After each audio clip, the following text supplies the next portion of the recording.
சாயந்திர வேளையிலே 3 நாட்களும் உங்களோடு கூட 3 தலைப்புகளிலே நான் பேசும்படியாய் நான் பாரப்படுத்தப்பட்டேன். இன்றைக்கு நான் அதைத்தான் உங்களோடு கூட முதல் தலைப்பாய் நான் பேச விரும்புகிறேன். ஒரு வசனத்தை வாசிக்கலாம். நன்றாய் தெரிந்த வசனம். 2 வசனங்களை நாம் வாசிக்க போகிறோம். ஏசாயா தீர்க்கதரிசியின் புஸ்தகத்திலே ஒரு வசனத்தையும், நாகும் தீர்க்கதரிசியின் புஸ்தகத்திலே ஒரு வசனத்தையும் நாம் வாசிக்க போகிறோம். முதல் வசனத்தை வாசிக்கலாம்.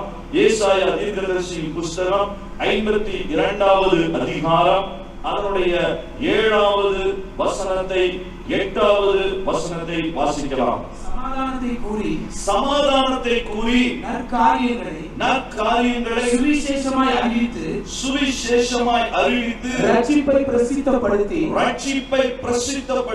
உன் தேவன் ராஜரீகம் பண்ணுகிறார் என்று சீயோனுக்கு சொல்லுகிற சுவிசேஷகருடைய பாதங்கள் மலைகளின் மேல் எவ்வளவு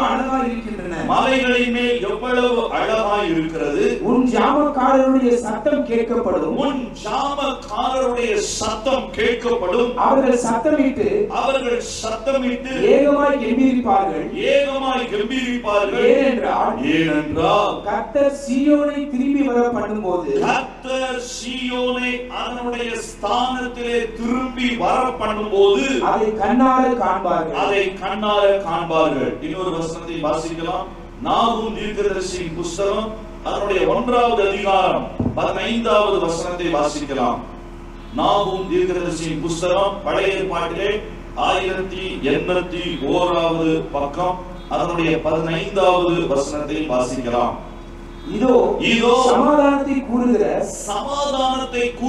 சுவிசேஷகனுடைய கால்கள் மலைகளின் மேல் வருகிறது.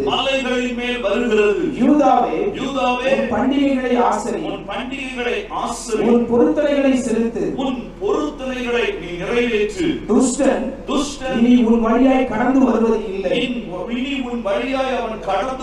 இல்லை. அவன் முழுவதும் சங்கரிக்கப்பட்டான்.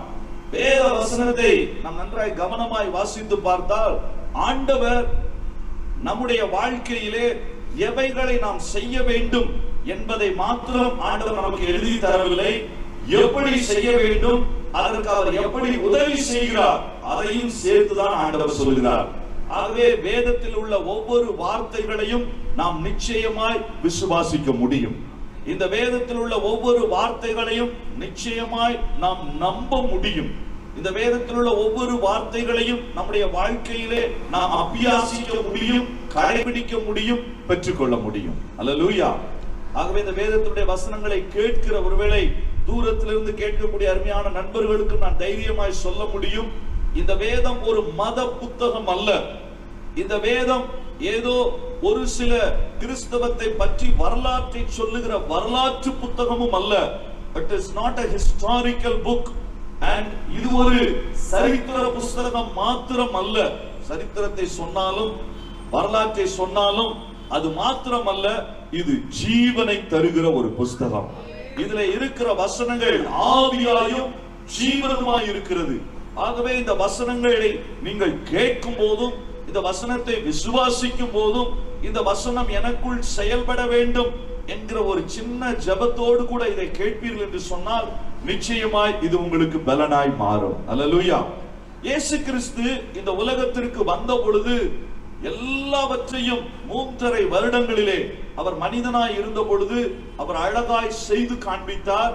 இயேசு கிறிஸ்து இந்த உலகத்திலே வந்த பொழுது அவைகளையே போதித்து காண்பித்தார். இயேசு கிறிஸ்து அவைகளை தன்னுடைய சீஷர்களுக்கும் அங்கே இருந்த ஜனங்களுக்கும் அழகாய் கற்றுக் கொடுத்தார். ஆனால் இயேசு கிறிஸ்து இந்த உலகத்தை விட்டு போக வேண்டிய அந்த 3.5 வருட ஊழியங்களுக்கு பிறகு, 33.5 வருடங்களுக்கு பிறகு இயேசு கிறிஸ்து மறுபடியும் பரலோகம் போகக்கூடிய அந்த நாட்கள் வந்த பொழுது ஆண்டவர் சில முக்கியமான காரியங்களை அவர் செய்தார். இயேசு கிறிஸ்து உயிர் தெழுந்த பிறகு இந்த பூமியிலே எத்தனை நாட்கள் இருந்தார் நமக்கு நன்றாய் தெரியும். 40 நாட்கள் இந்த பூமியிலே இருந்தார். எனக்கு ரொம்ப ஆச்சரியம், இயேசு கிறிஸ்து இந்த உலகத்திற்குள் வரும் பொழுது அவர் நிச்சயமாய் மனித உருவத்திலே வந்தார். ஏனென்றால் மனிதனுடைய பாவங்களுக்கு, மனிதனுடைய அக்கிரமங்களுக்கு ஒரு பிராயச்சித்தம் செய்ய வேண்டும் என்றால் அதே மனித ரூபம் எடுத்துதான் வர வேண்டும். பாவ மன்னிப்பு ஒரு மனிதனுக்கு கிடைக்க வேண்டும் என்றால் அதிலே ரத்தம் சிந்தப்படுதல் வேண்டும். ஆகவேதான் இயேசு இந்த உலகத்திற்கு வந்து இந்த உலகத்திலே நம்முடைய எல்லாருடைய பாவங்களுக்காக, கிறிஸ்தவர்களுடைய பாவங்களுக்காய் அல்ல, உலகத்திலே இயேசு வாழ்ந்த நாட்களிலே இருந்த மனிதர்களுடைய பாவங்களுக்காய் மாத்திரமல்ல, பிறக்க போகிற இன்றைய வரைக்கும் இருக்கக்கூடிய மனிதன், இதை தாண்டியும் பிறக்க போகிற பிள்ளைகள், அவர்களுடைய எல்லாருடைய பாவங்களுக்காகவும் பாவ நிவர்த்தியை செய்வதற்குத்தான் இயேசு கிறிஸ்து இந்த உலகத்திலே மனிதனாய் வந்தார். ஆகவே இயேசு கிறிஸ்துவினுடைய மரணம், அவரை காப்பாற்ற யாருமே இல்லை. ஒரு சகோதரனிடத்திலே நான் சொல்லிக் கொண்டிருந்தேன், இயேசுவை சிலுவையிலே அறைந்தார்கள். இயேசுவை அவர் 3 நாட்கள் மரித்த பிறகு பாதாளத்திலே இருந்தார். அவருடைய சிலுவை பாடுகள் இப்படி இருந்தது. உடனே அவர் கேட்டாரு, ஏன் பிரதர், ஒரு கூட்டமா போய் இயேசுவை காப்பாத்தி இருக்கலாமே, ஒரு பெரிய காரியங்களை செஞ்சிருக்கலாமே. இயேசு தன்னை காப்பாற்ற முடியாதவராய் அவர் மரிக்கவில்லை. தேவ திட்டத்தையும் நம்ம வாழ்க்கையை மாற்றுவதற்காகவும் கிறிஸ்து இந்த பூமியிலே வந்து மரித்தார். இயேசு மரித்தது தேவ சித்தம், அது அவருக்கு தெரியும். மரிப்பதற்காகவே இந்த பூமிக்கு வந்தார். இங்கு வந்து அவருடைய ரத்தம் சிந்தினபடினால்தான் நமக்கு பாவ மன்னிப்பு உண்டாயிற்று. நல்லது. இயேசு கிறிஸ்து மறுபடியும் எல்லா விஷயங்களையும் கடைசியாய் அவர் சிலுவையிலே சொன்ன காரியம் எல்லாம் முடிந்தது. எதெல்லாம் மனிதனுக்கு தேவையோ அவைகளை எல்லாம் நான் செய்து முடித்து விட்டேன் என்று இயேசு சொன்னார். ஆனால் இயேசு கிறிஸ்து உயிரோடு கூட எழுந்த பிறகு அவர் மரிப்பதற்காகத்தான் வந்தார். அவர் மரித்தார். நம்முடைய அக்கிரமங்களிலிருந்து நம்ம விடுதலையாக்கும்படியாய் அவர் மரித்தார். நாம் நீதிமான்கள் ஆக்கப்படும்படியாய் மறுபடியும் உயிரோடு கூட எழுந்தார். அவருடைய பெரிய அற்புதம் எல்லாம் நடந்தது. ஆனால் ஏன் அந்த கடைசி 40 நாட்களை அவர் செலவிட வேண்டும்? அதற்கு முன்பு 3.5 ஆண்டுகளில் அவர் கற்றுக் கொடுத்த காரியங்கள் போதுமானதாக இல்லையோ? ஒருவேளை 3.5 வருடங்களிலே சொல்லிக் கொடுத்த ஏதாவது மறந்துவிட்டாரோ? இல்லை. இயேசு கிறிஸ்து எல்லாவற்றையும் செய்து முடித்ததுனாலதான் பைபிள்ல ரொம்ப அழகா சொன்னாரு, எல்லாம் முடிந்தது. அது நமக்கு ஒரு பெரிய சந்தோஷம். அதை போலவே பவுல் சொல்லுகிறான், என் வாழ்க்கையினுடைய ஓட்டத்தை நான் ஓடினேன், ஓட்டத்தை முடித்தேன். வெற்றிகரமா நம்முடைய வாழ்க்கையில கர்த்தர் எதெல்லாம் வச்சிருக்கிறாரோ அதை நாம எத்தனை வயசானாலும், எத்தனை தடைகள் வந்தாலும், எத்தனை எதிர்ப்புகள் வந்தாலும், என்னை குறித்த தேவ திட்டத்தை நான் செய்து நிறைவேற்ற முடியும். அல்லேலூயா. ஏனென்றால் என் இயேசு சிலுவையில் அதை செய்து முடித்தார். இயேசுவை பின்பற்றின அப்போஸ்தலனாகிய பவுல் அதை செய்து முடித்து ஒரு சாட்சியாய் அதை சொல்லி இருக்கிறார். அவரோடு கூட ஆயிரக்கணக்கான பரிசுத்தவான்கள் அதை செய்திருக்கிறார்கள். அதை செய்தவர்களிலே ஏராளமான பேரிலே ஒருவர் நம்முடைய திருச்சி பட்டணத்திற்கு, திருச்சி மாவட்டத்திலே உள்ள தரங்கம்பாடி, பழைய திருச்சி பிரிக்கப்படாத மாவட்டத்திலே இருந்த தரங்கம்பாடிக்கு வந்தவர் சீகன் பால்க் என்கிற தேவ மனிதன். மதுரைக்கு வந்த ராபர்ட் டி நோப்லி என்கிற ரோமன் கத்தோலிக்க திருச்சபையை சார்ந்த ஒரு ஃபாதர். இவர்கள் எல்லாம் நம்முடைய பூமிக்கு வந்து கர்த்தர் சொன்ன காரியங்களை செய்து நாங்கள் முடித்தோம் என்கிற தைரியமான காரியத்தை நிறைவேற்ற கர்த்தர் உதவி செய்தார். பக்கத்துல கைப்பிடி சொல்லுங்க, அவங்களுக்கு உதவி செய்தவர் உங்களுக்கும் செய்வார். உங்க வாழ்க்கையினுடைய திட்டங்கள் நீங்க நிச்சயமா நிறைவேற்றி முடிக்க முடியும். ஒருவேளை உங்களுடைய கனவுகள் நிறைய இருந்ததுன்னா அதை எல்லாவற்றையும் நிறைவேற்றுவதற்கு முடியுமா என்று தெரியாது. ஆனால் தேவனுடைய திட்டங்களை உங்களுடைய வாழ்க்கையில நிறைவேற்ற முடியும். உங்க கனவுகள் நிறைய இருக்கலாம். ஒவ்வொருத்தருக்கும் ஒரு கனவு. சமீபத்தில் ஒரு வீட்டுக்கு போயிருக்கும் போது ஒரு சின்ன பிள்ளைகிட்ட கேட்டேன், என்ன வேணும்? நான் யோசிச்சேன், பால் கேக்கும் அல்லது சாக்லேட் கேக்கும் அப்படின்னு. அங்கிள், ஒரு ஆப்பிள் ஐபோன் வாங்கி கொடுங்க. ஏன் கேட்டோம் என்று ஆகிவிட்டது. அதுக்கு ஆப்பிள் ஐபோன் சைஸ்ல தான் அது இருக்குது. ஆனா அதனுடைய விலை தெரியுமா, மற்றதெல்லாம் தெரியுமா நமக்கு தெரியல. அது கேட்ட உடனே அதுக்கப்புறம் எதுவும் கேட்க கூடாதுன்னு முடிவு பண்ணிட்டேன். 3 வயசுலயே இதை கேக்குதுன்னா இது கல்யாணத்துக்கு வரும்போது என்னெல்லாம் கேட்கும் நான் யோசிக்க ஆரம்பிச்சேன். அதனால ஜெபிக்கும் போது அவங்க அம்மா அப்பாவுக்கா நல்லா ஜெபிச்சுட்டு வந்தேன். ஆண்டவரே இவளுக்கு உதவி செய்யும். ஏன்னா ஒவ்வொருத்தருக்கும் ஒரு கனவு இருக்கிறது, இதை செய்யணும் அதை செய்யணும், நிறைய காரியங்கள். ஆனால் கிறிஸ்து நம்முடைய கனவுகளை நிறைவாக்குவார் என்று வேதம் சொல்லவில்லை. ஆனால் நமக்கென்று அவர் வைத்திருக்கிற கனவை நிச்சயமாய் நிறைவேற்றுவார். Hallelujah. The Lord will definitely fulfill the divine plans. It's not sure that he will fulfill your dream, but he will fulfill your divine plans. கர்த்தர் உங்களுக்கென்று வைத்திருக்கிற திட்டங்களை நிச்சயமாய் நிறைவேற்றுவார். இயேசுவை அறியாத ஒரு கிராமத்துல தான் நான் பிறந்தேன். இங்கிலீஷ் மீடியம் படிப்பதற்கு அன்றைக்கு எங்களுக்கு வசதி இல்லை. ஆகவே தமிழ் மீடியத்தில் அரசு உதவி பெறுகிற பள்ளிக்கூடத்துல தான் படித்தேன். அதற்கு பிறகும் 12வது வகுப்பு வரைக்கும் அந்த பள்ளிக்கூடத்தில் தான் படிக்க வேண்டிய கட்டாயம். ஆங்கில வழி கூட படிக்க முடியாத சில சந்தர்ப்ப சூழ்நிலைகள். நான் யோசித்தேன், எப்படி இருக்க போகிறது வாழ்க்கை. ஆனால் ஆண்டவர் ஆச்சரியமாய், நான் மருத்துவக் கல்லூரிக்கு போவேன் என்று எதிர்பார்க்கவில்லை. திருநெல்வேலி மருத்துவக் கல்லூரியிலே அங்கே உள்ளே போய் சேர்ந்த பொழுது நான் யோசித்தேன், எனக்கென்று கனவுகள் வர ஆரம்பித்தது. மிகப்பெரிய டாக்டராக போகிறோம், நன்றாய் பேர் புகழை சம்பாதிக்க வேண்டும், பணத்தை சம்பாதிக்க வேண்டும், எல்லாருக்கும் முன்னால நாம தான் பெரிய ஆளா இருக்கணும். இதுதான் உள்ளத்திற்குள்ள இருந்த கனவு. ஆனா என்னை குறித்த தேவ கனவு எப்படி இருந்தது? நான் ரட்சிக்கப்படணும், நான் அவருடைய பாத்திரமா பயன்படணும். அதனாலதான் ஆண்டவர்கிட்ட ஜெபம் பண்ணேன், ஆண்டவரே என்னை லண்டன் அனுப்பும். ஆண்டவரும் அனுப்பினார். லண்டனுக்கு அல்ல, பீகாருக்கு. பிளைட் இந்த பக்கம் சுத்தி லேண்ட் ஆகும்போது எங்க லேண்ட் ஆயிடுச்சு? பீகார்ல தான் அது லேண்ட் ஆச்சு. நான் யோசித்தேன், இந்த இடத்திற்கு எப்படி போவது? என்னுடைய கனவுகள் எல்லாம் உடைந்ததோ? நான் அந்த ஒரு நாட்டிலே போய் வாழ வேண்டும் என்று யோசித்தேனே, அங்கேயே போய் இருந்து விட வேண்டும் என்று யோசித்தேனே.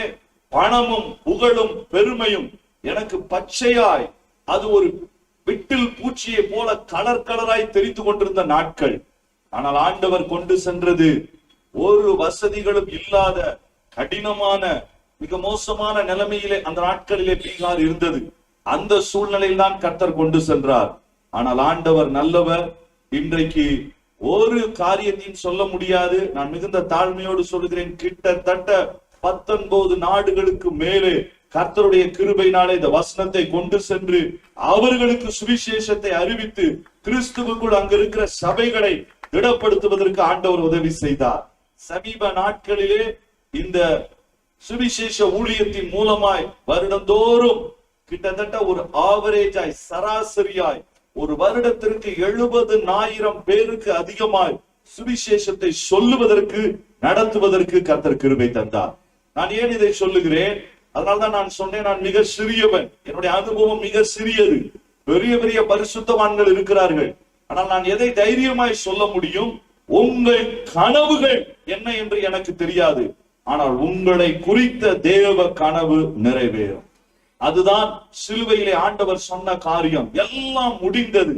ஆனால் எல்லாம் முடிந்தது என்று சொன்ன ஆண்டவர் முடிச்சதுக்கு அப்புறம் நேரம் எங்கதான் போயிருக்கணும்?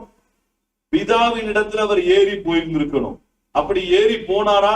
கட்டாயம் போனார். ஏனென்றால் உயிரோடு எழுந்த இயேசுவை மரியாள், மகதலேனா மரியாள் தொடுவதற்கு அவள் வந்த பொழுது இயேசு என்ன சொன்னார்? யோவான் எழுதின சுவிசேஷம் 20வது அதிகாரம் வாசிக்கலாம்.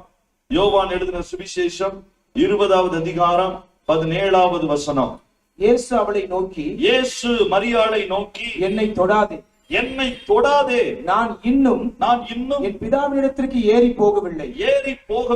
நீ என் சகோதரனிடத்திற்கு போய் நான் என் பிதாவினிடத்திற்கும் உங்கள் பிதாவினிடத்திற்கும் என் தேவனிடத்திற்கும் உங்கள் தேவனிடத்திற்கும் ஏறி போகிறேன் என்று அவர்களுக்கு சொல்லு என்றார். அப்ப இயேசு எங்க போயிட்டார்? உயிரோடு கூட எழுந்ததுக்கு அப்புறம் நான் ஏறி போகிறேன், பை பை என்று சொல்லி ஆண்டவர் யாருக்கு சொன்னார்?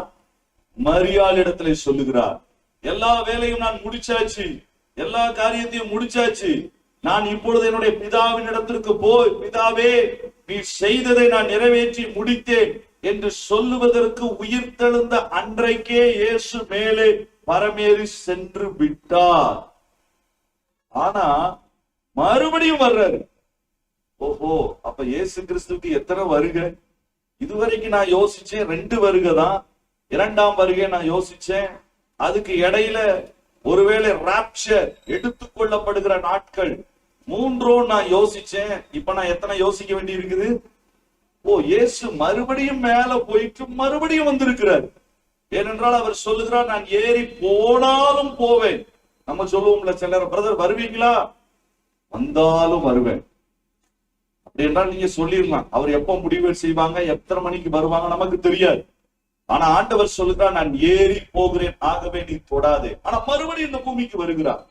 அப்ப இயேசு கிறிஸ்து இந்த 40 நாள் ஏன் வர வேண்டும்? அப்படி வருவதற்கான காரியம் என்ன? இந்த 40 நாட்கள் அவர் என்ன செய்ய விரும்பினார்? இயேசுவின் இந்த முக்கியமான இந்த 40 நாட்கள்ல நடந்த மிக முக்கியமான காரியம் என்ன? அதை குறித்து தான் இன்றைக்கு நான் வேகமாய் சில காரியங்களை, எல்லாவற்றையும் நாம் பார்ப்பதற்கு வாய்ப்பில்லை. ஆனால் ஆண்டவருடைய மனதினுடைய திட்டங்கள், இந்த மிஷனரி ஊழியத்தை குறித்து நீங்கள் புரிந்து கொள்ள வேண்டும் என்றால், ஆண்டவர் உங்களை கொண்டு தரிசனத்தை நிறைவேற்ற வேண்டும் என்று சொன்னால், தேவனுடைய கனவை உங்கள் வாழ்க்கையிலே தேவன் நிறைவேற்ற வேண்டும் என்று நீங்கள் விரும்பினால், ஒன்றை நன்றாய் புரிந்து கொள்ள வேண்டும். உங்களை வலது கையை பிடித்து நடத்துகிற ஆண்டவர் யார் என்பதை நீங்க நன்றாய் புரிந்தால்தான் ஆண்டவரோடு கூட நீங்கள் பயணிக்க முடியும். அல்லேலூயா. நிறைய பேர் யோசிக்கிறார்கள், இயேசு கிறிஸ்துவை வித்தியாசமாய் பார்க்கிறார்கள். பழைய நாட்கள் ஒரு கதை சொல்லுவாங்க. ஒரு 5 கண் தெரியாத நண்பர்கள் இருந்தாங்க. அந்த ஊருக்கு ஒரு யானை அறிந்து கொள்வதற்கு இந்த 40 நாட்கள் அவர் என்ன செய்தார்? 1 கொரிந்தியர் 15வது அதிகாரம் பவுல் அழகாய் அதை சொல்லுகிறார். 3வது வசனத்தை வாசிக்கலாம். நான் அடைந்ததும் உங்களுக்கு பிரதானமாக ஒப்புவித்ததும் என்னவென்றால், what is the most priority? எதை நான் உங்களுக்கு பிரதானமாய் சொல்லிக் கொடுத்தேன்? கிறிஸ்துவானவர் வேத வாக்கியங்களின்படி நமது பாவங்களுக்காக மரித்தார், அடக்கம் பண்ணப்பட்டு வேத வாக்கியங்களின்படி 3ஆம் நாளில் உயிர்த்தெழுந்து கேபாவுக்கும் பின்பு 12 தரிசனமானார். அதன் பிறகு அவர் 500 பேருக்கு அதிகமான சகோதரருக்கும் ஒரே வேளையில் தரிசனமானார். அவர்களில் அநேகர் இந்நாள் வரைக்கும் இருக்கிறார்கள். சிலர் மாத்திரம் நித்திரை அடைந்தார்கள். பின்பு யாக்கோப்புக்கும் அதன் பின்பு அப்போஸ்தலர் எல்லாருக்கும் தரிசனமானார். போதும். இதுதான் ஆண்டவர் இந்த 40 நாட்கள் அவர் செய்ய விரும்பின முக்கியமான காரியம். ஒரு குறைந்தபட்சம் ஒரு 500 பேரை அவர் சந்திக்க விரும்பினார். அல்லேலூயா. ஒரு முதல் முறை இயேசு வரும் பொழுது முழு உலகத்திற்காகவும் தன்னை பலியாய் விட்டு கொடுத்தவர், முழு உலகத்திற்கும் தன்னை ஒரு பாவ நிவாரண பலியாய் ஒப்பு கொடுத்த இயேசு உயிர்த்தெழுந்து பிதாவினிடத்திற்கு போன பிறகு மறுபடியும் ஒரு 40 நாட்கள் இந்த பூமியிலே வந்து அவர் கிரியை செய்தார். ஆனால் இந்த முறை முழு உலகத்திற்கும் அல்ல, முழு சபைக்கும் அல்ல. ஆனா எவ்வளவு பேருக்கு மட்டும்தான்? 500 பேருக்கு அதிகமான ஒரு தெரிந்த கூட்டத்தை செய்வதற்கு. ஏன் தெரியுமா? இவர்கள் என்னுடைய வாழ்க்கையிலே தேவன் என் கனவை நிறைவேற்ற வேண்டும் என்று விரும்பினவர்கள் அல்ல, நான் எப்படி தேவ கனவை நிறைவேற்றுவது என்று வாஞ்சித்தவர்கள். தேவ திட்டத்தை நான் எப்படி நிறைவேற்றுவது என்று விரும்புகிற மனிதர்களை ஆண்டவர் மறுபடியும் சந்திக்கிறார். உங்க வாழ்க்கையில நீங்க ஒவ்வொரு நேரமும், ஆண்டவரே நான் தேவ திட்டத்தை செய்யணும், நான் ஆண்டவருடைய பாதைகளை, ஆண்டவருடைய சித்தத்தை நிறைவேற்றணும் என்கிற எண்ணம் நமக்குள் உள்ளுக்குள் இருந்து கொண்டே இருந்தால் போதும். ஆண்டவர் எப்படி ஆகிலும் நம்மை சந்தித்து நம்மை உருவாக்குவார். அருமையான பாஸ்டர் பாடினது போல, நம்மை கட்டாயமாய் ஒரு களிமண்ணை எப்படி குயவன் உருவாக்குகிறாரோ அதே போல தேவன் உருவாக்குவார். நமக்கு தேவை இந்த தேவ திட்டம். இந்த தேவ திட்டத்தை நிறைவேற்றுகிற ஒரு வாஞ்சை நமக்கு இருந்து கொண்டே இருக்க வேண்டும். ஆண்டவர் அந்த 500 பேருக்கும் என்ன செய்தார், அந்த 40 நாட்கள்ல என்ன செய்தார், அதைத்தான் நாம் இன்றைக்கு தியானிக்க போகிறோம். ஆனால் அதற்கு முன்பு இந்த சுவிசேஷம் இது எத்தனை வல்லமை உடையது என்பதை நாம் நன்றாய் புரிந்து கொள்ள வேண்டும். ஏனென்றால் இயேசு கிறிஸ்து இந்த 40 நாட்களையும் முடித்து அவர் பரமேறும் பொழுது மீண்டும் எத்தனை 2000 வருடம் இன்றைக்கு முடிந்தாயிற்று. எப்பொழுது வருவார் என்று நமக்கு தெரியாது. எந்த நேரமும் அவர் வரலாம். ஒரு பெரிய நாட்களுக்கு பிறகு, அநேகம் 1000 ஆண்டுகளுக்கு பிறகுதான் வரப்போகிறார். ஆனால் இந்த 40 நாட்களிலே குறிப்பான தன்னுடைய ஜனங்களை சந்தித்த பிறகு அவர் சொன்ன கடைசி வசனம் என்றது மத்தேயு 28 கடைசி 3 வசனம்.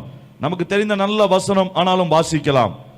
மத்தேயு 28 கடைசி 3 வசனங்கள். அப்பொழுது இயேசு சமீபத்தில் வந்து, அப்பொழுது இயேசு சமீபத்தில் வந்து, அந்த வார்த்தையை பாருங்கள். அப்ப அது வரைக்கும் இயேசு தூரத்திலே நின்றாரா? இல்ல, இன்னும் கொஞ்சம் பக்கத்துல வர்றாரு. நான் போக போறேன், என் பக்கத்துல வாங்க, இது ரொம்ப முக்கியமானது, நான் சொல்ல விரும்புகிறேன். இன்னும் சமீபத்திலே வந்து அவர்களை நோக்கி வானத்திலும் பூமியிலும் சகல அதிகாரமும் எனக்கு கொடுக்கப்பட்டிருக்கிறது. ஆகையால் நீங்கள் புறப்பட்டு போய் சகல ஜாதிகளையும் சீஷராக்கி பிதா குமாரன் பரிசுத்த ஆவியின் நாமத்திலே அவர்களுக்கு ஞானஸ்தானம் கொடுத்து நான் உங்களுக்கு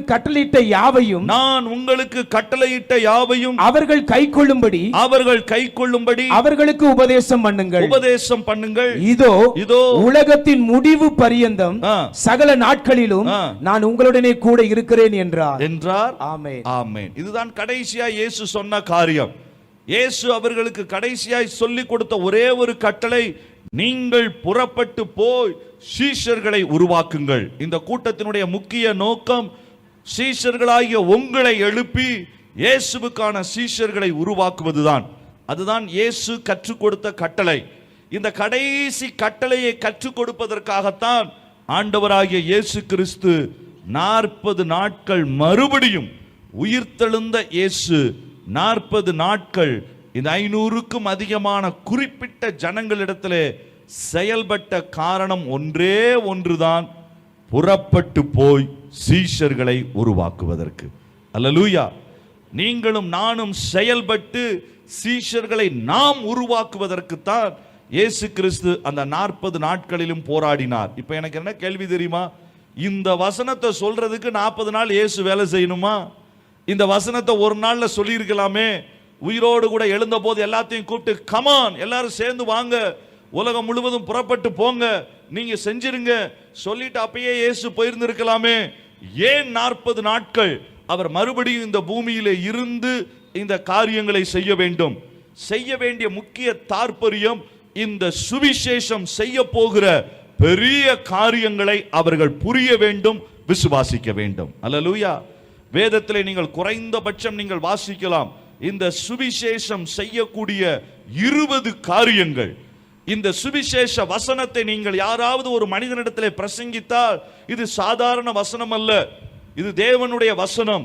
இயேசு கிறிஸ்துவை குறித்த இந்த சுவிசேஷத்தை, இயேசு இந்த உலகத்திற்கு வந்தார், பாவிகளை நேசித்தார், நமக்காய் பலியானார், மறுபடியும் அவர் அடக்கம் பண்ணப்பட்டு உயிரோடு கூட எழுந்தார், அவருடைய பரிசுத்த ஆவியானவர் இன்றைக்கு நம்மோடு கூட இருக்கிறார், மீண்டும் அவர் வரப்போகிறார், அவர் நியாயம் தீர்க்க போகிறார், நம்மை பரத்திற்கு அழைத்து செல்ல போகிறார். இந்த சுவிசேஷ வசனம் சாதாரண ஒரு சரித்திரத்தை சொல்லுவதை போன்ற வசனம் அல்ல.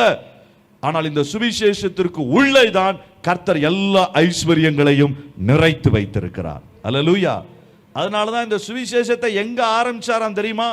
பவுல் சொல்லுகிறார் பாருங்கள், வேதத்துல சுவிசேஷத்தை ஆண்டவர் எங்க ஆரம்பிச்சாராம்?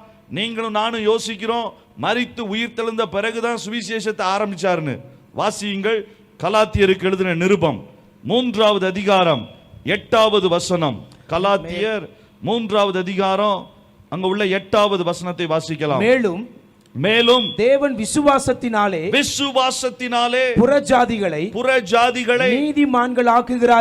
நீதிமான்களாய் மாற்ற போகிறார் என்று வேதம் முன்பாகவே அதை கண்டு உனக்குள் சகல ஜாதிகளும் ஆசீர்வதிக்கப்படும் என்று ஆபிரகாமுக்கு சுவிசேஷமாய் முன்னறிவித்தது. யாருக்கு சுவிசேஷமா அறிவிச்சுதான்? ஆபிரகாமுக்கு சுவிசேஷமா அறிவிச்சாங்களா? ஓஹோ, இந்த சுவிசேஷம் எங்க ஆரம்பிக்குது? ஆபிரகாமை என்றைக்கு ஆண்டவர் வேறு பிரித்தாரோ அன்றைக்கே நம்மை கர்த்தர் கண்டார். அல்லேலூயா. அதனாலதான் வேதத்தில் அழகான இன்னொரு வசனம் இருக்குது, ஆபிரகாம் என்னுடைய நாளை காண வாஞ்சையா இருந்தான், கண்டு களி கூர்ந்தான். விசுவாசத்துல. அப்போ ஆபிரகாமுக்கு உள்ளேயே ஆண்டவருடைய எண்ணம் என்னவா இருந்துச்சு தெரியுமா? எல்லா ஜனங்களையும், உலகத்தில் உள்ள எல்லா ஜாதிகளையும் நீதிமான்கள் ஆக்கி, பரிசுத்தமாக்கி, கிறிஸ்துவினுடைய ஆசீர்வாதத்தை பெற்றுக்கொள்வதற்கு பாத்திரர்களாய் அவர்களை மாற்றிவிட வேண்டும் என்று துடித்த ஆண்டவர். ஆபிரகாம் இயேசு கிறிஸ்து வருவதற்கு 3000 வருஷத்திற்கு முன்னால இருந்தவர். அவர் மூலமாகவே இயேசு விரும்பின காரியம் என்ன? எப்படியாகிலும் இருக்கிற ஒவ்வொரு ஜனமும் இந்த கிறிஸ்துவின் இரத்தத்தினால கிடைக்கக்கூடிய இந்த சுவிசேஷத்தின் வல்லமையை பெற்றுக்கொள்ள வேண்டும் என்று ஆண்டவர் விரும்பினார். இப்ப கலாத்தியர் 3:8 வாசிச்சோம். அப்படியே எபேசியர் 3:8 வாசிங்க பார்ப்போம். பரிசுத்தவான்கள் எல்லாரிலும் சிறியவனாகிய நான் கிறிஸ்துவினுடைய அளவற்ற ஐஸ்வரியத்தை புறஜாதிகளிடத்தில் சுவிசேஷமாய் அறிவிக்கிறதற்காக இந்த கிருபை எனக்கு அளிக்கப்பட்டிருக்கிறது. பரிசுத்தவான்கள் எல்லாரிலும் சிறியவனாகிய நான், உங்கள்கிட்ட பேனா இருந்தா நீங்க அண்டர்லைன் போட்டுக்கலாம், கிறிஸ்துவினுடைய அளவற்ற ஐஸ்வரியத்தை புறஜாதிகளுக்கு கொண்டு போறதுதான் சுவிசேஷம். எதுங்க சுவிசேஷம்? இந்த கிறிஸ்துவுக்குள் கர்த்தர் வைத்திருக்கிற எல்லா ஆசீர்வாதங்களையும் எல்லா ஜனங்களுக்கும் கொண்டு சேர்க்கிறது தான் சுவிசேஷம். ஏன் தேசத்திலே சுவிசேஷத்தை அறிவிக்கிறோம்? ஏன் தேசங்களிலே போய் நம் ஆண்டவரை சொல்லுகிறோம்? இது ஒரு மத மாற்றம் கிடையாது. இது கிறிஸ்துவினுடைய அளவற்ற அந்த ஐஸ்வர்யமாகிய அந்த ஆசீர்வாதத்தை நம்ம இந்திய தேசத்துல, திருச்சியில நாங்க ஊழியம் செய்கிற இடங்கள்ல ஒவ்வொருத்தருக்கும் கொண்டு போய் சேர்ப்பதற்கு சொல்லப்படுகிற தேவ வார்த்தை தான் சுவிசேஷம். அல்லேலூயா. கிறிஸ்துவினுடைய அளவற்ற சுவிசேஷம் அது என்ன செய்யும்? எல்லா வசனத்தையும் சொல்ல நேரம் இல்லை, ஆனா குறைந்தபட்சம் இது 3 காரியங்களை இந்த சுவிசேஷம் எல்லா மனுஷனுக்குள்ளேயும் செய்து. நம்பர் 1, இது செய்யக்கூடிய காரியம் சமாதானத்தை கொண்டு வருகிறது. நல்லா கவனிங்க. எந்த மனிதனுக்குள்ள சுவிசேஷம் இல்லையோ அவனுக்குள் நித்திய சமாதானத்திற்கான வாசல் வாய்ப்பு இல்லை. டெம்பரவரி சமாதானம் இருக்கலாம், தற்காலிகமான சமாதானம் இருக்கலாம், நிரந்தரமான சமாதானம் இருக்க முடியாது. எப்படி பிரதர் சொல்றீங்க? அம்பானி இருக்கிறாரு, அதானி இருக்கிறாரு, அவங்ககிட்ட இருக்கிற பைசாவுக்கு குறைச்சலே இல்லையே, எந்த பிரச்சனை வந்தாலும் சமாளிச்சிடலாமே, ஆனா அவங்களுக்குள்ள சமாதானம் இருக்கத்தானே செய்யணும். வேதம் சொல்லுகிறது, 2 முறை வேதம் சொல்லுகிறது. வாசியுங்கள். ஏசாயா தீர்க்கதரிசியின் புஸ்தகம் அதனுடைய 57வது அதிகாரம் 57 21வது வசனம். ஏசாயா 57:21. துன்மார்க்கருக்கு சமாதானம் இல்லை என்று என் தேவன் சொல்லுகிறார். யார் சொல்றா? யாருக்கு சமாதானம் இல்லையா? பாவம் மன்னிக்கப்படாவிட்டால் இந்த மனிதனுக்குள்ள எது இருக்க வாய்ப்பே இல்லையா? சமாதானம் இருக்க வாய்ப்பில்லை என்று யார் சொல்லுகிறார்? 48:22 வாசிங்க. அதே ஏசாயா. துன்மார்க்கருக்கு சமாதானம் இல்லை என்று கர்த்தர் சொல்லுகிறார். பாத்தீங்களா? மறுபடியும் வேதம் சொல்றக்கூடிய காரியம் இதுதான், இந்த சமாதானம். அதனாலதான் நம்ம வாசிச்ச 52வது அதிகாரத்தினுடைய வரியிலேயே அந்த வசனம் அழகாய் சொல்லுகிறது, சமாதானத்தை சுவிசேஷமாய் அறிவிக்கிறவர்கள். அல்லேலூயா. முதல் காரியம் சமாதானம். எனக்கு அன்பான நண்பர்களே, திருச்சியில் இதை கேட்கக்கூடிய எனக்கு பிரியமான நண்பர்களே, ஒருவேளை இயேசுவை நீங்கள் அறியாதவர்களாய் இருந்தால், ஒருவேளை இயேசுவை அறிந்தும் உள்ளத்திலே நீங்கள் ஏற்றுக்கொள்ள முடியாதவர்களாய் இருந்தால், அல்லது ஏற்றுக்கொண்ட பிறகும் அவரை விட்டுவிட்டவர்களாய் இருந்தாலும் தைரியமாய் சொல்ல முடியும், இந்த சமாதானம் உங்களுக்குள்ளே வருவதற்கு, இது நிரந்தரமாய் இருப்பதற்கு, இது நித்திய காலமாய் உங்களை விட்டு பிரியாமல் இருப்பதற்கு ஒரே ஒரு வாய்ப்பு தான், கிறிஸ்து உங்களிலே அவருடைய சுவிசேஷத்தின் மூலமாய் வருவதின் மூலமாய் மாத்திரமே இந்த சமாதானம் நிறைவாயிருக்கும். கரங்களை தட்டி ஆண்டவருக்கு நன்றி செலுத்தலாமா? அதனாலதான் ஆண்டவர் சொன்னாரு, ஏழை பணக்காரன் எந்த வித்தியாசத்தையும் ஆண்டவர் சொல்லல. படிச்சவன் படிக்காதவன் துன்மார்க்கனுக்கு என்ன இல்லை?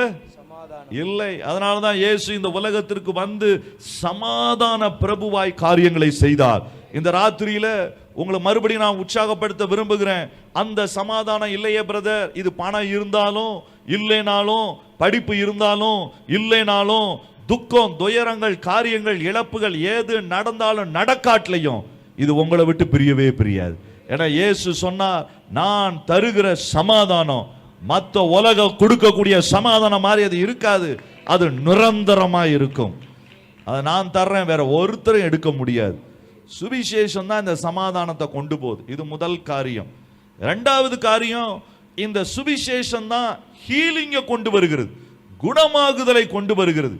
எங்கெல்லாம் சுவிசேஷத்தை பிரசங்கித்தாங்களோ அங்கெல்லாம் சரீரத்துல குணமாகுதாங்க, உள்ளுக்குள்ள பட்ட காயங்கள் குணமானது, மனதிலே உண்டான காயங்கள் குணமானது. எல்லா அவுட்டர் ஹீலிங், இன்னர் ஹீலிங் எல்லாவற்றும் உங்களுக்கு வேண்டுமென்றால் ஒரே ஒரு வாய்ப்பு தான் இயேசு கிறிஸ்துவின் சுவிசேஷம். அல்லேலூயா. இயேசு கிறிஸ்து அழகா சொன்னாரு, அப்ப டாக்டர் தேவையில்லையா? நீங்களே டாக்டர் தானே, கண்டிப்பா டாக்டர் சுகம் தர முடியும், இல்லைன்னு நான் சொல்லல. ஆனா டாக்டர்னால குணப்படுத்த முடியாத வியாதிகள் ஏராளமாக இருக்கிறது. டாக்டர் இடத்துல போய் செலவு செய்ய முடியாம கஷ்டப்படுறவங்க நிறைய பேர் இருக்கிறாங்க. நான் வட இந்தியாவில் பார்த்துருக்கிறேன். அவங்க கேட்கிற கேள்வி, அவங்க காரியங்கள் ரொம்ப கடினமா இருக்கும். ஒரு முறை ஒரு பெண்ணை கொண்டு வந்தாங்க. அந்த பிள்ளையுடைய பேர் எனக்கு ஞாபகம் இருக்கிறது, ஆஷா. 10வது வகுப்பு படிக்கக்கூடிய ஒரு பிள்ளை, ஒரு முஸ்லீம் நண்பருடைய குடும்பத்தை சேர்ந்தவள். அவளை கொண்டு வரும்பொழுது சாயந்தரம் ஒரு 5 மணி இருக்கும். வேகமா என்னை அவசர பகுதியிலிருந்து என்னை கூப்பிட்டாங்க. உள்ள போய் பார்த்தா அவருடைய வயிற்றுல ஏதோ ஆபரேஷன் பண்ணி இருந்திருக்காங்க. நான் அந்த ரூமுக்குள்ள போகும்போதே பயங்கர ஸ்மெல், உள்ளே வர முடியல. நான் மாஸ்க் எடுத்துட்டு போயிட்டு அவருடைய வயிற்றினுடைய ட்ரெஸ்ஸிங்கை ஓபன் பண்ணா வயிற்று பகுதியிலிருந்து மலம் வெளியே வருகிறது, தொப்புள் பகுதியிலிருந்து. இது என்ன என்று சொல்லி இந்த ஆபரேஷனுடைய ஸ்டிச்சை கொஞ்சம் 2 ஸ்டிச்சை ஓபன் பண்ணி பார்த்தா வயிறு முழுவதும் அவளுடைய மலத்தினாலே நிறைந்திருக்கிறது. அவருடைய வயசு 18 வயசு தான், 17 18 வயசு. அவங்க அம்மாவை கூப்பிட்டு கேட்டேன், என்ன? அவருடைய பிபி ரொம்ப லோவா இருந்தது, உயிருக்கு போராடி கொண்டிருந்தாள். வேகமா காரியங்களை செஞ்சுட்டு வெளியே வந்து அவங்க அம்மாட்ட கேட்டேன், என்ன நடந்தது? அவங்க சொன்னாங்க, எப்படி சொல்றதுன்னு தெரியல, இவளை டியூஷன் படிக்க அனுப்புனேன், ஆனா படிச்சு போன இடத்துல அங்க இருந்த ஆசிரியரே இவளிடத்துல தவறாய் நடந்து கொண்டாள், அதனால இவ கர்ப்பம் ஆயிட்டா. 3 மாசத்துக்கு அப்புறம் தான் எங்களுக்கு தெரிஞ்சது, ஐயோ வாழ்க்கையே போயிருமேன்னு சொல்லி. இவங்க அப்பா வேற கிடையாது. அம்மா மாமாவிடத்துல போனேன், மாமா சொன்னார், எங்க ஊருக்கு கொண்டு வந்துடு, அங்க நம்ம பார்த்துக்கலாம். அங்க கொண்டு போனா கவர்மெண்ட்டுக்கு தெரியாம கருக்கலைப்பு செய்யறோன்னு சொல்லி ஒருத்தர் முயற்சி பண்ணியிருக்கிறாங்க. சரியாய் படிக்காத குவாக் டாக்டர்ஸ், படிக்காத போலி மருத்துவர்கள், அவங்க சொல்லியிருக்கிறாங்க 2 நாள் வச்சுட்டு ஒன்றும் செய்ய முடியலன்னு சொல்லி நம்ம ஆபரேஷன் பண்ணி எடுப்போம்னு சொல்லி அவர்களே அதை முயற்சி செய்திருக்கிறாங்க. உள்ள முயற்சி பண்ணவங்க என்ன செஞ்சாங்கன்னு தெரியல, அதை சேர்த்து தைத்து ஏதோ செய்து முடித்து விட்டாங்க. ஆனால் 2வது நாள் காலையிலிருந்து பார்த்தா மோஷன் போற வழியில மோஷன் வரல, இந்த காயத்தின் வழியா வயிற்றினுடைய மேற்பக்கத்தின் வழியா அது வர ஆரம்பிச்சது. அவர் பயந்து போய் அனுப்பிட்டாரு. இவங்க ஒரு நாள் வீட்டில் வச்சாங்க. கொஞ்சம் கொஞ்சமா இவளுடைய பிபி குறைய ஆரம்பிச்சு பேசுறது நின்று போயிட்டு அந்த சூழ்நிலையில தான் கொண்டு வந்தாங்க. நான் சொன்னேம்மா, இந்த நேரத்தில் என்ன செய்ய முடியும்னு எனக்கு தெரியல, ஒரு 6 மணி நேரம் நாம் வெயிட் பண்ணி பார்க்கணும், இவருடைய பிபி மறுபடியும் வந்தால் நாம் ஏதாவது முயற்சி பண்ணலாம். அந்த நேரத்தில் நான் அவர்கிட்ட சொன்னேன், ரொம்ப அழுதாங்க.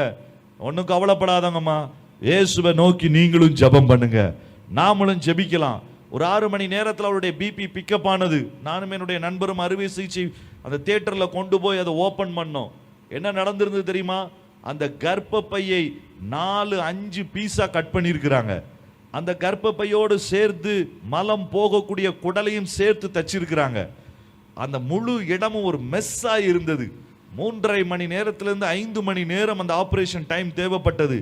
முழு கர்ப்பப்பையும் எடுக்க வேண்டிய ஒரு சூழ்நிலை. ஆனா சின்ன பிள்ளை, ஆகவே எங்களால் முடிந்த அளவு அழுகி போன கர்ப்பப்பையெல்லாம் எடுத்துட்டு மீதி உள்ளதை வச்சு குடலையும் சரி பண்ணி ஒரு கிட்டத்தட்ட 2 ஃபீட் 2 அடி நீரம் குடலை வெட்டி எடுக்க வெளியில போட வேண்டிய சூழ்நிலை. இதெல்லாம் பெரிய சர்ஜரி முடிஞ்சு கொண்டு வந்து சேர்த்தோம். அம்மாட்ட சொன்னேன், எங்க கையில ஒண்ணுமே இல்லை, கர்த்தர் தான் உதவி செய்ய முடியும், ஏன்னா இது மிகப்பெரிய சர்ஜரி, நம்மளை போல இந்த சின்ன பீகார்ல இருக்கிற ஹாஸ்பிட்டல் இதை மேனேஜ் பண்ண முடியாது. ஆனால் ஒன்றை நம்பு, கிறிஸ்துவின் கிருபை உனக்கு உதவி செய்ய முடியும். அந்த அம்மா தினந்தோறும் முழங்கால் போடுவாங்க, ஜெபிப்பாங்க, அழுவாங்க. 2 நாட்கள் அவளுக்கு சுகமானது. 5வது நாள்ல முழு காரியமும் சரியானது. அல்லேலூயா. இது நடந்து கிட்டத்தட்ட 5 வருடங்கள் கழித்து இந்த கொரோனா முடிந்த பிறகு ஒரு நாள் நான் உட்கார்ந்திருந்தேன். அந்த ஓபிடியில ஒரு பெண் வந்த உடனே எம்ஆர்ஐ ரிப்போர்ட்டை என்னுடைய டேபிள் மேல வச்சுட்டு சொன்னா, சார் என்னை தெரியுதா? நான் சொன்னேன், எனக்கு தெரியலையம்மா, நீ யாருன்னு கண்டுபிடிக்க முடியலையே. நான் தான் சார் ஆஷா, ஞாபகம் இருக்கிறதா? எந்த ஆஷா? 5 வருஷத்திற்கு முன்னால சாக போற நிலைமையில வந்த. எனக்கு ரொம்ப ஆச்சரியமா இருந்தது. இப்ப நீ எங்க இருக்கிற? இப்ப நான் இருக்கிறது டெல்லியில இருக்கிறேன் சார், காலேஜில் படிச்சுட்டு இருக்கிறேன் சார். எப்படிமா இருக்கிற? நல்லா இருக்கிறேன். எங்க வாழ்க்கையில அதுக்கப்புறம் நாங்க இங்க இருந்து போனோம். ஒரு மாசம் கழிச்சு அம்மா சொன்னாங்க, இனி நம்ம இங்க இருக்க வேண்டாம், நம்ம வேற இடத்துக்கு போயிடலாம். டெல்லிக்கு போனோம்.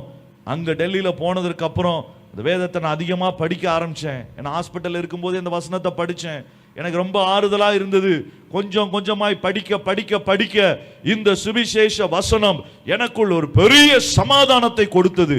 மாத்திரமல்ல, எனக்கு உள்ள இருந்த எல்லா பிரச்சனை வலிகள் எல்லாவற்றையும் அது சுகமாக்கினது. என்னுடைய வாழ்க்கையை கெடுத்த மனிதனை குறித்த ஒரு வெறி எனக்குள் இருந்தது, அதையும் இது சரிப்படுத்தினது. காயங்களை சரிப்படுத்தினது, என்னுடைய உடலை கொண்டு வந்தது. கடைசியா அவ சொன்ன காரியம் தான் என்னை அதிர்ச்சிக்குள்ளாக்குனது. அவ சொன்னா, இப்ப எனக்கு பெண்களுக்கு வரக்கூடிய மாதவிடாய் கூட கடந்த 6 மாசத்துல இருந்து ஆரம்பிச்சிருச்சு சார். நான் கேட்டேன், எப்படி? உன்னுடைய யூட்ரஸ்ல பாதி எடுத்தாச்சே. அதுதான் சார் தெரியல, என்ன நடந்ததுன்னு தெரியல. ஒரு நாள் எங்க அம்மா சொன்னாங்க, இவ்வளவு தூரம் உதவி செய்த இயேசு உனக்கு திருமணத்திற்கும் உதவி செய்வார். எப்படிமா உதவி செய்ய முடியும்? இதை சொன்னா யார்? கர்ப்பப்பை இல்லை என்று சொன்னா யார் கல்யாணம் பண்ணுவா? குழந்தை பிறக்கலனாலே 2வது கல்யாணம் பண்ணிடலாமான்னு பாக்குறாங்க. கர்ப்பப்பையே இல்லாத சூழ்நிலை இருந்தா எப்படி இருக்கும்? வட இந்தியாவில் மிக கடினம். ஆனால் அந்த சூழ்நிலையில் அவங்க ஜெபித்து இருக்கிறாங்க, ஆண்டவர்கிட்ட கேட்டிருக்கிறாங்க. அவங்க டாக்டர்கிட்ட போய் கேட்டு, டாக்டர் சொன்னாங்க இதெல்லாம் முடியாதம்மா, மெடிக்கலா நடக்காது. ஆனா 2 பேரும் ஜெபித்த பொழுது இந்த சுவிசேஷத்தின் கிறிஸ்துவின் ஐஸ்வர்யம் அவளுக்கு அற்புதத்தை செய்தது. அவள் அந்த ரிப்போர்ட்டை கொண்டு வந்து என் கையில காமிச்சா. எனக்கு நம்பவே முடியல, ஆச்சரியமா இருந்தது. கர்த்தர் எத்தனை நல்லவர். அதனாலதான் நான் சொல்றேன், இந்த வல்லமை உடைய இந்த ஒரு சுவிசேஷத்தை சீஷர்களுடைய மனதுல கொடுக்கணும். இந்த சுவிசேஷத்தினுடைய ஆழத்தை அவர்கள் அறியணும்.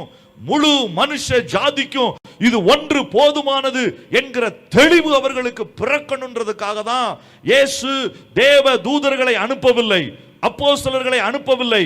உயிரோடு கூட எழுந்து பிதாவின் இடத்திற்கு போனவர் மறுபடியும் 40 நாட்கள் அவரோடு கூட நேரம் செலவழித்ததற்கு காரணம் இந்த சுவிசேஷம் அதிகாரம் உள்ளது.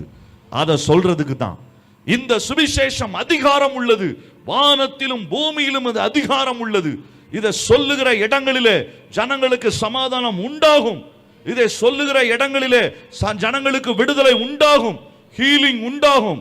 ஆனால் இதை தாண்டி முக்கியமான 3வது யாரும் செய்ய முடியாத காரியம், இது ரட்சிப்பை உண்டாக்கும். அல்லேலூயா. இந்த ரட்சிப்பு, முக்தி என்று சொல்லுகிற இந்த ஆத்தும ரட்சிப்பை இந்த வசனம் உண்டாக்கும். எப்படி பிரதர் உண்டாக்கும்? இதற்காக ஜனங்கள் எவ்வளவு பிரயாசப்படுறாங்க. ஆனா இந்த இயேசு கிறிஸ்துவின் வசனத்தை விசுவாசித்தால் போதும், அதுவே மிகப்பெரிய ரட்சிப்பை அது உண்டா. ரோமர் 1:16 வாசிக்கலாமா? ரோமர் 1:16 பவுல் அழகாய் சொல்லுகிறார், இந்த ரட்சிப்பை உண்டாக்குவதற்கு சுவிசேஷத்தை குறித்து, கிறிஸ்துவினுடைய சுவிசேஷத்தை குறித்து நான் வெட்கப்படேன். முன்பு யூதரிலும் பின்பு கிரேக்கரிலும் விசுவாசிக்கிறவன் எவனோ அவனுக்கு ரட்சிப்பு உண்டாவதற்கு அது தேவ பலனாய் இருக்கிறது. அல்லேலூயா. ஆகவே இந்த சுவிசேஷம் குறைந்தபட்சம் 3 காரியங்களை, சமாதானத்தை, குணமாகுதல, ரட்சிப்ப கட்டாயம் உண்டாக்குது. நீங்க வீட்டுல போய் வாசித்து பாருங்க, புதிய ஏற்பாட்டுல 20க்கும் மேற்பட்ட காரியங்களை இந்த சுவிசேஷம் என்கிற கர்த்தருடைய வசனம் செய்து முடிக்கிறது. அதனாலதான் ஆண்டவர் இதை சொல்லி சீஷர்களை உருவாக்கி அவர்களை அனுப்ப விரும்பினார். ஆனா இன்னைக்கு நான் வேகமா 3-4 காரியங்களை சொல்ல போறேன். இத்தனை பெரிய சுவிசேஷத்தை அவங்க கேட்டிருந்தாலும், இத்தனை பெரிய சுவிசேஷத்தை குறித்து அவர்கள் அறிந்திருந்தாலும், இந்த சுவிசேஷத்தை விசுவாசிக்கவும் அவர்களுக்கு பலன் இல்லை, இந்த சுவிசேஷத்தை அறிவிக்கவும் பலன் இல்லை. இயேசு கிறிஸ்துவையே அவர்கள் தொட்டு பார்த்தவர்கள், இயேசு கிறிஸ்துவோடு கூட இருந்து சாப்பிட்டவர்கள், சுவிசேஷத்தின் மொத்த உருவமாகிய இயேசுவை பக்கத்திலே வைத்திருந்தவர்கள். ஆனால் இதை முழுமையாய் விசுவாசிக்கவும் முடியல, முழுமையாய் சொல்லவும் முடியல. அதற்காக இருந்த 4 தடைகள், அந்த தடைகளை தான் இன்றைக்கு ஆண்டவர் தாண்டி வருவதற்கு நம்மை அழைக்கிறார். ஏசாயா 52வது அதிகாரத்துல ஆண்டவர் 7வது வசனத்துல நம்ம வாசிச்சோம், சமாதானத்தை சுவிசேஷமாய் அறிவிக்க வேண்டிய ஒரு பெரிய கூட்டம், அவனுடைய கால்கள் எவ்வளவு அழகாய் இருக்கிறது என்று ஆண்டவர் எதிர்பார்த்து கொண்டிருந்த அந்த மனிதன், அவன் எங்க இருந்தான் தெரியுமா? 1வது வசனத்தை வாசிங்க. எழும்பு ஆண்டவர் சொன்னார், சமாதானத்தை கூறி நற்செய்தி அறிவிக்கணும்பா. உன் கால் எப்பொழுது அந்த மலைகளின் மேல் ஏறும், அந்த கடினமான பகுதிகளுக்கும் அது செல்லும், எல்லா ஜனத்தை நோக்கி அது ஓடும், அதை பார்க்க நான் ஆவலா இருக்கிறேன் என்று எதிர்பார்த்து கொண்டிருந்த ஆண்டவருக்கு அந்த நாளிலே இருந்த சூழ்நிலை எப்படி இருந்தது? எழும்பு எழும்பு எழும்பு எழும்பு சீயோனே, சீயோனே, உன் வல்லமையை தங்களை உடுத்திக்கொள், உடுத்திக்கொள். விருத்த சேதனம் இல்லாதவனும் அசுத்தனும் இனி உன்னிடத்தில் வருவது இல்லை, வருவது இல்லை. தூசியை உதறிவிட்டு எழுந்திரு, தூசியை உதறிவிட்டு நீ எழுந்திரு. எருசலேமே, எருசலேமே, வீற்றிரு, நீ வீற்றிரு. சிறைப்பட்டு போன சீயோன் குமாரத்தியே, சீயோன் குமாரத்தியே, உன் கழுத்தில் உள்ள கட்டுகளை அவிழ்த்து விடு. ஆண்டவர் சொல்றாரு, இது போய் அறிவிக்க வேண்டிய சுவிசேஷத்தை அறிவிக்க வேண்டிய சீயோன் சமாதானத்தையும் குணமாகுதலையும் ரட்சிப்பையும் பிரசித்தப்படுத்தி பட்டணங்கள் தோறும் கிராமங்கள் தோறும் இதை சொல்லி மற்றவர்களை ஆசீர்வாதத்திற்குள் நடத்த வேண்டிய சீயோன் என்ன செய்து கொண்டிருந்தது தெரியுமா? போய் தூசியிலே படுத்து கிடந்தது, உறங்கி போனது, அங்கேயே ஒடுங்கி போனது.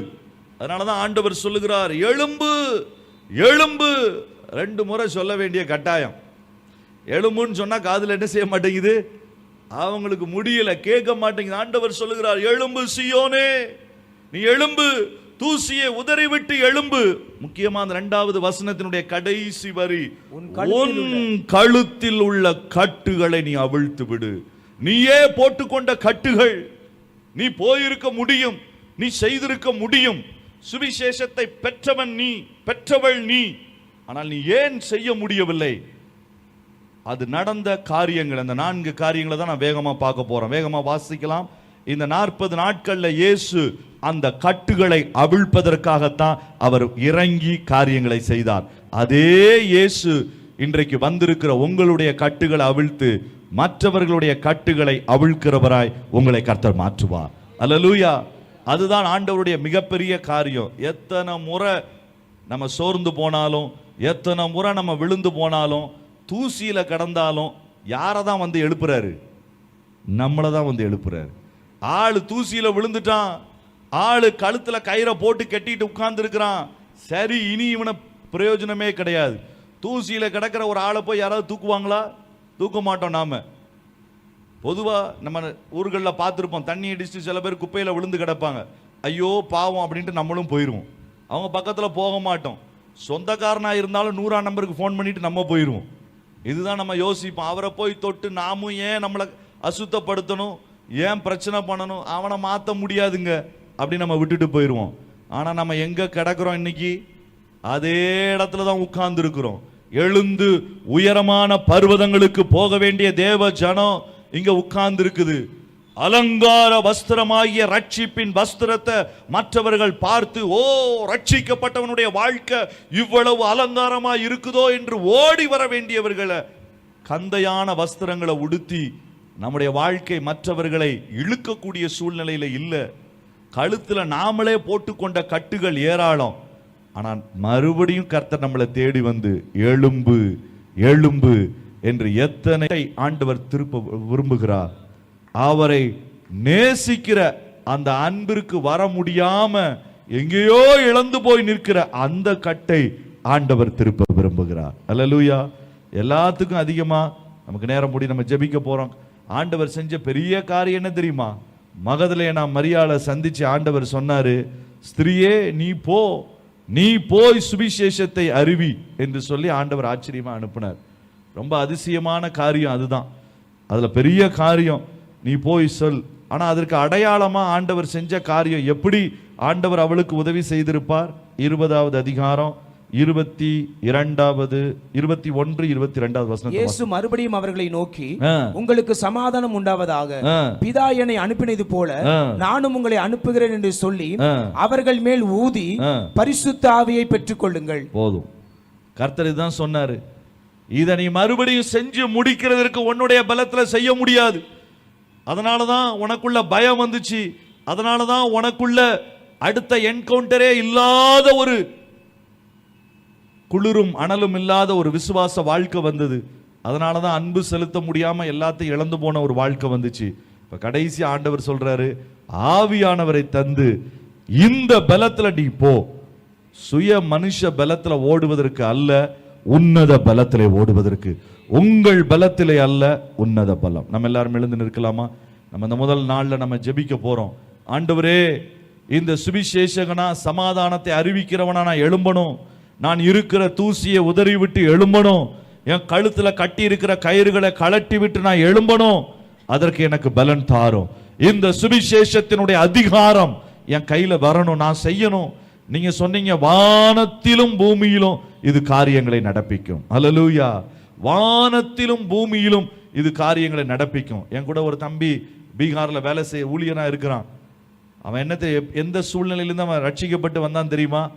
அவன் ஒரு 10th படிக்கும் பொழுது 12th முடிச்சதுக்கு அப்புறம் பண வசதி இல்லை. ஆனா அங்க இருக்கக்கூடிய பெண்களை கடத்தக்கூடிய இந்த விமன் டிராஃபிக்கிங் சொல்லுவாங்க, பெண்களை கடத்தி விபச்சாரத்துக்கு விற்கக்கூடிய கூட்டத்தில் அவன் போய் மாட்டினான். அவனுக்கு ஆரம்பத்தில் தெரியாது. பணம் கொடுத்தாங்க, எல்லாம் கொடுத்தாங்க, ரொம்ப சந்தோஷமா இருந்தது. இவனுடைய வேலை, இவன் போய் ஒரு கல்லூரியில அல்லது கோச்சிங் சென்டர்ல போய் சேரணும். அங்க இருக்கக்கூடிய பிள்ளைங்களை ஃப்ரெண்ட்ஸா மாத்தணும். அவர்களை கூட்டி கொண்டு வந்து ஏதாவது ஒரு இடத்துல அவன் அங்க இருக்கக்கூடிய ஜனங்களுடைய கையில வித்துட்டு அவன் போயிடுவான். அந்த பொண்ணை அவங்க கடத்தி கொண்டு போயிடுவாங்க, இவன் எஸ்கேப் ஆயிடுவான். இவன் 2 பிள்ளைங்களை அந்த மாதிரி செஞ்சிருந்தான். 3வது பிள்ளைய அவன் அதை போல நேசிச்சு இழுக்கிறத போல இழுத்துட்டு வரும் பொழுது அவளுக்கு திடீர்னு ஒரு சந்தேகம் வந்துருச்சு. உன்னுடைய நடவடிக்கைகள் சரியில்லாதது போல இருக்கு, நான் உன்னை உண்மையா நேசிக்கிறேன் என்று சொல்லி பார்த்தா. ஆனா இவனுக்கு கொஞ்சம் பயம் கொடுத்தது. திடீர்னு அவன் ரொம்ப வியாதியில விழுந்தான். எல்லாரும் கைவிட்டுட்டாங்க. இந்த பிள்ளை போய் ஹெல்ப் பண்ணுச்சு. இதை பார்த்த உடனே அழுது அந்த பிள்ளைகிட்ட தன்னுடைய உண்மையை சொன்னான். நான் 2 பிள்ளைகளுடைய வாழ்க்கையை நான் கெடுத்திருக்கிறேன். அவங்கள நேசிப்பதை போல நேசிச்சு ஒரு குறிப்பிட்ட ஊருக்கு கூட்டிட்டு வர சொன்னாங்க. நான் போனேன், கார்ல கடத்திட்டு போயிட்டாங்க, எனக்கு காசு கொடுத்தாங்க. அதை போலதான் உன்னையும் விற்பதற்காய் உன் பின்னால் நான் சுற்றி கொண்டிருந்தேன். அதை கேட்ட பொழுது அவ ரொம்ப அதிர்ச்சி அடைந்தா. இப்படிப்பட்ட ஒருவனையா நாம நேசிச்சோம். ஆனா அவளுக்குள்ள ஒரு வாரம் பேசாம இருந்தவன் மறுபடியும் அவனை கூப்பிட்டு பேசினா, நான் உன்னை மன்னிக்கிறேன், நீ உண்மையா மனம் திரும்பினா உன்னை மன்னிக்கிறேன். அவன் மன்னிக்கிறேன்னு சொன்ன வார்த்தை இவனை தொட்டுது. இவ்வளவு அன்பா, என் மேல இவ்வளவு அன்பா. அப்பதான் அவன் சொன்னா, நான் நேசிக்கல, இயேசு என்ன நேசிச்சதுனால அதே நேசத்தை நான் உனக்கு காண்பிக்க விரும்புகிறேன். அவன் மனம் திரும்பினா, ரட்சிக்கப்பட்டான், பைபிள் காலேஜில் சேர்ந்தான், ஊழியக்காரனா மாறினா. இன்னைக்கு ஜார்க்கண்ட் பகுதியில் கர்த்தருக்காய் வல்லமையாய் பயன்படுத்தப்படுகிற சபை போதகரா அவன் இருக்கிறான். நான் ஏன் இந்த காரியத்தை சொல்கிறேன்? மீன்களை பிடிப்பதற்கு 153 பெரிய மீன்கள், எல்லா தரப்பட்ட மீன்களை இந்த சுற்றிலும் உள்ள திருச்சியில மட்டுமல்ல நம்முடைய தேசத்துல பிடிக்கிறதுக்கு கர்த்தர் உங்களை தெரிந்தெடுத்திருக்கிறார். அதனாலதான் ஒரு சின்ன கூட்டத்தின் நடுவில் உயிர் தெழுந்த ஆண்டவர் அவர் மறுபடியும் அந்த சின்ன கூட்டத்திற்காய் 40 நாட்கள் வந்ததினுடைய காரணம் நம்முடைய கழுத்துல இருக்கிற கட்டுகளை அவிழ்ப்பதற்கு, நம்மை தூசியிலிருந்து தூக்கி எடுப்பதற்கு, நம்முடைய வஸ்திரங்களை மாற்றுவதற்கு. எல்லாரும் கரங்களை உயர்த்தி கண்களை மூடி ஆண்டவரை நோக்கி பார்க்கலாம். ஆண்டவருடைய சமூகத்தில் நம்ம பூரணமா ஒப்பு கொடுக்க போறோம். ஹல்லேலூயா, ஹல்லேலூயா. உமக்கு உகந்த பாத்திரமாய், ஹல்லேலூயா, உகந்த வாசனையாய் என்னை ஒப்பு கொடுத்தேன் ஐயா. சுகந்த வாசனையாய் என்னை நுகர்ந்து மகிழும் வேண்டாத பலவீனங்கள் என்கிற அந்த சின்ன பாடல் வரிய ஃபாதருடைய பாடலை பாடி நம்ம ஆண்டவருடைய சமூகத்தில் நாம் ஒப்பு கொடுக்க போகிறோம். வேண்டாத பலவீனங்கள் மீண்டும் தலை தூக்காமல் மாண்டு மடியட்டும் ஆண்டவரே. நான் எழும்ப வேண்டிய சீயோன், நான் உயரங்களுக்கு கடந்து செல்ல வேண்டியவன். என் அழகான பாதங்களை பார்க்க காத்து கொண்டிருக்கிற ஆண்டவர் உண்டு. ஆனால் நானோ இங்கே விழுந்து கிடப்பதனுடைய காரியம் என் கழுத்தில் நானே போட்டுக்கொண்ட கயிறுகள். ராத்திரி வேளையில உன் பயங்களை, உன் வாழ்க்கையின் சந்தேகத்தினால் வருகிற பயங்கள். இரண்டாவது, ஒரே ஒரு விசை இயேசுவை சந்தித்த திருப்தியோடே அந்த சின்ன விசுவாசம், அற்ப விசுவாசத்திலேயே வாழ்ந்து முடிக்க நினைக்கிற வாழ்க்கை, இயேசுவை விட்டு தூரமாய் போய் எல்லாவற்றையும் இழந்து நேசிப்பதற்கு மாத்திரம் இன்னொரு வாய்ப்பை வைத்திருக்கிற ஒரு வாழ்க்கை. கடைசியாய் என்னுடைய பலத்திலேயே ஓடி ஓடி வாழ்ந்ததினால்தான், என் சொந்த பலத்திலே, என் சொந்த ஞானத்திலே, என் சொந்த திட்டத்திலே. அதனால்தான் இயேசு சொன்னார், வேண்டாம், ஊதி பெற்றுக்கொள்ளுங்கள், பரிசுத்த ஆவியை பெற்றுக்கொள், உன்னத பலனை பெற்றுக்கொள். லூக்கால அழகா போட்டிருக்கு, உன்னத பலனினால் தரிப்பிக்கப்பட்டு நீ இந்த காரியத்தை செய். இந்த பாடல் வரிய பாஸ்டரோட சேர்ந்து பாடி நம்ம அர்ப்பணிக்கலாமா? உகந்த காணிக்கையாய் என்னை ஒப்பு கொடுத்தேன் ஆண்டவரே, சுகந்த வாசனையாய் நீ நுகர்ந்து மகிழும். இந்த முதல் நாளிலே சுவிசேஷத்தின் அதிகாரத்தை பெறுவதற்கு பாக்கியவான்களாய் மாறுவோம்.